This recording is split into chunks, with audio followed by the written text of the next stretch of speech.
half of the men over 40 have used Viagra. They needed a pill. My wife always says to me, "Are you sure you're not taking medicine?" It's you, honey. It's you. It's you, honey. Oh, you're saying the right words there. Right.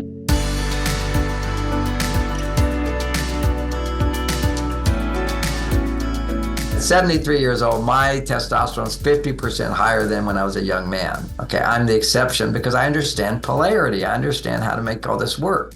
Most men just don't know. So anyway, a guy, and what a man at 40 will do when he's not getting erections with his partner, he'll go online and have an erection with porn, and that will lower his testosterone even more. But there's something else that lowers his testosterone, and that is in the category of a 45-year-old man. It could be the 35-year-old man, could be the 40. It's a consistent what I'm about to say. So a 45-year-old man, who has the highest testosterone in that group? The single man.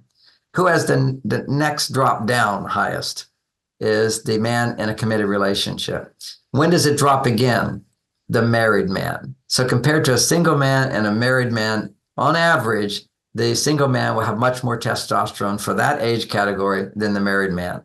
The married man, compare him to the next level, is the married man with children. He will have the next lowest testosterone, which is back when, it was back women were saying a man with a belly is attractive because he's the fathering type, because that's what happens as men start getting this belly.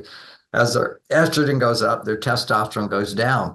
But there's a lot of symptoms that happen when that happens. Men become more grumpy, they become more irritable, they procrastinate more, they become a little lazy or a lot lazy, or in order to feel alive, they have addictions. This is all the problem is a lifestyle in a man that doesn't promote testosterone, too much estrogen. But this, and then the next level, if he's still alive, is the man with grandchildren. And the truth is, here I'm with my high testosterone levels. When I'm with my granddaughter, I was actually with my granddaughter today for an hour going for a walk. But if I spend like 3 or 4 hours there with my granddaughter, just all I feel is they're so beautiful. There's so much love, all that love. My estrogen levels are going off the chart. It pushes a man's testosterone levels down. And I would usually, when I go over there for 4 hours, I'll come home and I need to take a nap. Okay, I need to recover to rebuild my testosterone. But today I didn't need much time to recover. It was just an hour, but also I went straight into my work. Work is what allows men to pump up testosterone. And it's not about my wife building. My wife just increases my testosterone by my already feeling good. And now I can help her feel even better. And the ideal relationship is a woman knows how to feel good, but still needs her husband to feel better, to feel higher, to feel more loved. And that's a special relationship. Commitment, you're number one. Every man needs to feel number one in his field, whatever he can do. Even if I'm the best plumber in West LA, it's just like, I'm number one.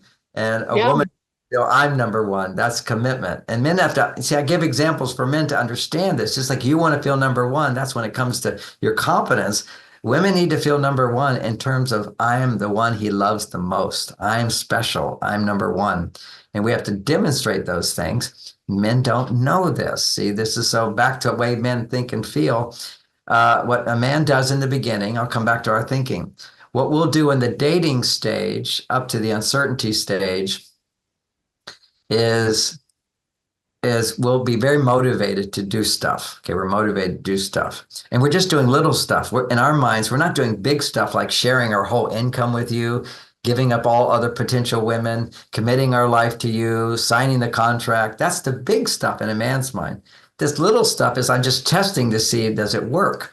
What men don't know is that little stuff is what it takes to continue her feeling like she's in love with you and wants to have sex with you. Okay, so you got to do all the little stuff to keep her estrogen up. But you also have to we marry her. That's like the doorway that says, now if you do little things, it will have a big effect. But in the dating, men are thinking, oh, I'm doing little stuff. She's happy about that.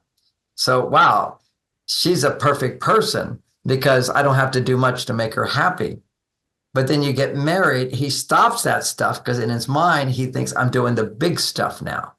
And that's in the dating thing, but that's also some of these men who make a lot of money, they're just awful to women because they think because I make money and I can buy you fancy things that you're going to be happy. And I know some women would go, I would be happy. If you see what happens with men, they take testosterone, they get muscles and then they get man boobs. See, that's because when you get too much testosterone, your estrogen, it converts into estrogen. So it's never all the bad behavior of men doesn't come from testosterone. It comes from low testosterone and too much estrogen. So this gives us an indication, women, of to understand the way a man's thinking is whenever he thinks he's helping, when you need his help, his testosterone goes up. Then he gets closer to you. That stage, now stage two comes, he's thinking about making a commitment.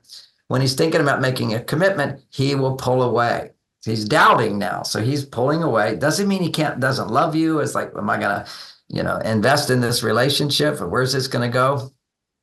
But it's not even just the logic of this. It's pure biology.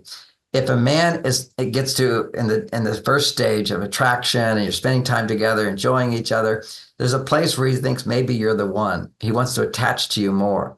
That's because his estrogen goes really, really high. He's feeling love. And when he feels love, that's estrogen. Well, that knocks his testosterone down, and men need to pull away in order to rebuild testosterone.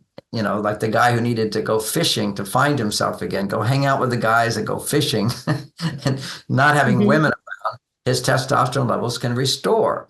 This is the whole theme of men are from Mars, women are from Venus, is men need cave time. They need time away from their partner. Time with your partner, with your family, raises estrogen. So already you need to have your high testosterone. So it's just balancing out.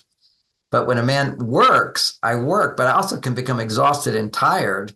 I use up my testosterone. It's sort of ironic. We make it at work, but we also use it up. And so we need to replenish. Like, for example, a guy who lifts weights, okay, he has to have muscles to make testosterone, but lifting the weights, he runs out of testosterone. He needs to now recover. And the recovery time is he can't over-exercise. If he over-exercises, he will have zero testosterone. And I've had men who, very commonly, men who have a lot of muscles don't get erections with their wives, is because they just don't have enough testosterone left because they used all their testosterone to make the muscles.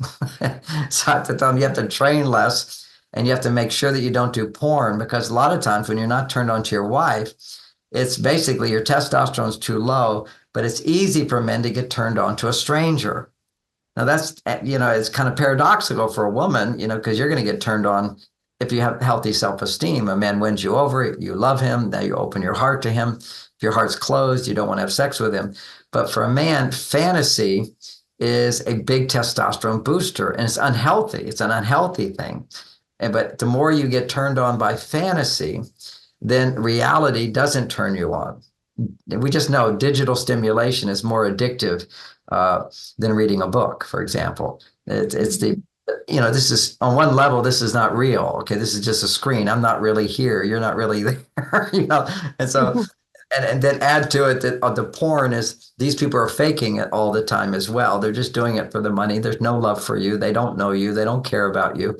But ironically, that produces no estrogen in a man. Remember, estrogen can hold too much estrogen, pushes testosterone down. So if I'm with a new woman or a fake woman or a computer woman or a computer machine, or if I, heavens forbid, I'm doing it on Meta, this 3-dimensional, 4-dimensional experience, this produces so much dopamine that a real woman will never be able to turn him on again.